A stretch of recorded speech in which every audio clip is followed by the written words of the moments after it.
नमस्कार मुलांनो, इयत्ता 5वी परिसर अभ्यास भाग 1 पाठ 18वा पर्यावरण आणि आपण या पाठाचा आज आपण स्वाध्याय पाहणार आहोत. चला तर मग सुरुवात करूया.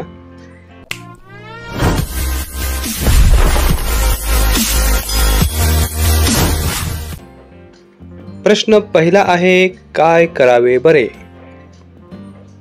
नदी, तलाव यामध्ये जलपर्णीची चादर पसरली आहे. काय केलं पाहिजे मग पहा. जलाशयात सेंद्रिय पदार्थ मिसळत राहिले की त्यात जलपर्णीसारख्या वनस्पतींची अतिरेकी वाढ होते. त्यामुळे पाण्यातील ऑक्सिजनचे प्रमाण घटून तेथील प्राणी मरतात. त्यांच्या मृत शरीराचे खत होते व ते वापरून जलपर्णी आणखी जोमाने वाढतात. म्हणून जलपर्णीची चादर काढून टाकावी. पुढील प्रश्न. प्रश्न 2, जरा डोके चालवा. एखाद्या ठिकाणी घारी राहिल्या नाहीत तर काय होईल? कोणत्या सजीवांची संख्या वाढेल? कोणत्या सजीवांची संख्या कमी होईल? उत्तर पहा. घारी या छोट्या प्राण्यांची शिकार करून खातात. घारींची संख्या कमी झाली तर उंदीर, घुशी, छोटे पक्षी अशांची संख्या वाढेल. सापांच्या संख्येत देखील वाढ होईल. घारींची संख्या कमी होईल, परिणामी घारीवर अन्नासाठी अवलंबून राहणाऱ्या प्राण्यांच्या संख्येत घट होईल. पुढील प्रश्न. प्रश्नांची उत्तरे लिहा. अ आकडा. स्थलांतर म्हणजे काय? उत्तर. प्राणी वास्तव्यासाठी एका ठिकाणाहून दुसऱ्या ठिकाणी तात्पुरते किंवा कायम स्वरूपाचे जाणे याला स्थलांतर असे म्हणतात. पुढील प्रश्न. आकडा आ. पक्ष्यांचा जीवनक्रम लिहा. उत्तर. मादी पक्षी घरट्यात अंडी घालते. काही काळासाठी ही अंडी मादी उबवते. अंड्यातून पिल्ले बाहेर आली की त्यांची काळजी घेतली जाते. त्यांना अन्न भरवले जाते. पिल्लू मोठे झाले, त्यांच्या पंखात ताकद आली की ते घरट्यातून उडून जाते. अशा पद्धतीने पक्ष्यांचा जीवनक्रम असतो. पुढील प्रश्न. आकडा ई. हवा प्रदूषणाची 2 कारणे लिहा. कारणे बरेच आहेत, पण आपण या ठिकाणी फक्त 2 कारणे लिहूया. आकडा 1. उद्योगधंदे, कारखाने यातून निघणारा इंधनाचा धूर. आकडा 2. वाहनातून निघणाऱ्या कार्बन डायऑक्साईडमुळे हवा प्रदूषण होते. यामध्ये आणखीही कारणे आपण लिहू शकतो. पुढील प्रश्न. आकडा ई.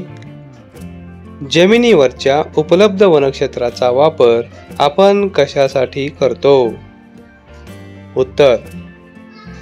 वनक्षेत्रातून आपल्याला लाकूड, चारा, डिंक, आयुर्वेदिक औषधांकरिता वनस्पती अशा गोष्टी वनक्षेत्रातून मिळतात. आदिवासी लोक जंगलातील लाकूड फाट्याचा इंधन म्हणूनही वापर करतात. अशा पद्धतीनं आपण वनक्षेत्राचा वापर करतो. पुढील प्रश्न पाहूया. कारणे लिहा. प्रश्न 4. त्यातील आकडा अ. जैविक घटकांचे संवर्धन करणे महत्त्वाचे आहे. का आहे पहा. उत्तर. जैविक घटक नष्ट झाले तर पर्यावरणातील अन्नसाखळी व अन्नजाळी खंडित होतील. काही प्रजाती नामशेष होतील. निसर्गाचा समतोल बिघडला तर त्याचा मानवावरही परिणाम होईल. म्हणून जैविक घटकांचे संवर्धन करणे महत्त्वाचे आहे. पुढील प्रश्नाकडे जाऊया. आकडा आ आहे. वन्य प्राण्यांच्या संख्येत दिवसेंदिवस घट होत आहे. काय कारण आहे पहा. उत्तर. मानवाच्या हस्तक्षेपामुळे अनेक अन्नसाखळ्या नष्ट होत आहेत. जंगलतोडीमुळे वन्य प्राण्यांचे निवारे यामुळे नाहीसे झाले.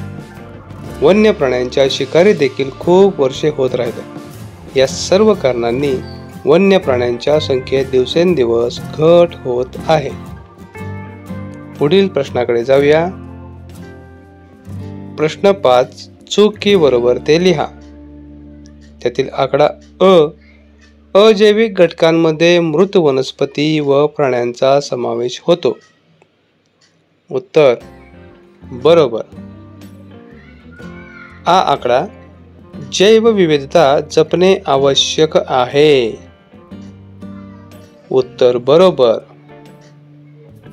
प्रश्न 6 खाली दिलेल्या वस्तू, पदार्थ, घटक यांची मानवनिर्मित व निसर्गनिर्मित अशा गटांमध्ये विभागणी करा. आता मुलांना तुम्ही मानवनिर्मित आणि निसर्गनिर्मित वस्तूंचा अभ्यास केलाय. त्या वस्तू कोणत्या दिलेल्या आहेत पहा. माती, घोडा, दगड, जलपर्णी, पुस्तक, सूर्यप्रकाश, डॉल्फिन, पेन, खुर्ची, पाणी, कापूस, टेबल, झाडे आणि वीट. आता आपण यातील मानवनिर्मित वस्तू पाहूया. पुस्तक, पेन, खुर्ची, टेबल आणि वीट या वस्तू मानवनिर्मित आहेत, म्हणजे मानवानं तयार केलेल्या. आता आपण निसर्गनिर्मित म्हणजे निसर्गामध्ये उपलब्ध असलेल्या माती, घोडा, दगड, जलपर्णी, सूर्यप्रकाश, डॉल्फिन, पाणी, कापूस, झाडे इत्यादी. मुलांनो, या ठिकाणी आपला स्वाध्याय संपलेला आहे. तुम्हाला स्वाध्याय आवडला असेल, व्हिडिओ आवडला असेल तर नक्कीच लाईक करा. माझा चॅनल सबस्क्राईब करा. इतरांनाही करायला सांगा. असेच नवनवीन व्हिडिओ आपण घेऊन पुढे नंतर भेटूया. धन्यवाद.